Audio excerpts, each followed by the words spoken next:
L'Église catholique fait mémoire de saint Eucher et de bienheureux Aimé.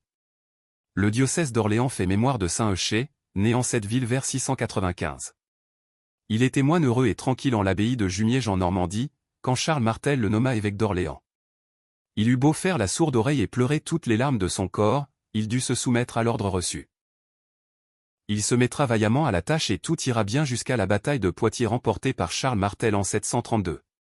Estimant que c'était grâce à son succès que l'Église avait échappé au péril de l'islam, le vainqueur s'empara du trésor de nombre d'églises et de cathédrales.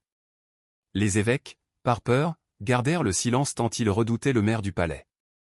Seul l'évêque Eucher osa protester avec véhémence. Il fut destitué et exilé à Cologne en Allemagne. Le duc Robert de Liège se prit d'amitié pour lui procurant un refuge en l'abbaye de Saint-Tron dans le Limbourg belge. C'est là qu'Eucher rejoignit son maître le Christ le 20 février 738. Bienheureux Aimé. Aimé, au féminin comme au masculin, était un nom très donné au Moyen-Âge. On trouve encore des religieuses appelées Marie-Aimée, magnifique programme de vie, en référence à la Vierge Marie. Aimée, amata en italien, avait de qui tenir. Elle était de l'entourage de saint François d'Assise et nièce de sainte Claire, donc de l'illustre famille des Offreductio. Jeune fille brillante, elle va un jour rendre visite à sa tante Claire, au couvent Saint-Damien.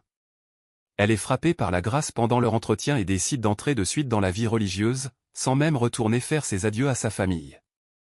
Les austérités qu'elle pratiqua en sa nouvelle vie furent telles qu'elle meurt très tôt en 1254. Saint Eucher, bienheureux Aimé, priez pour nous. Évangile. Des jours viendront où l'époux leur sera enlevé, alors ils jeûneront.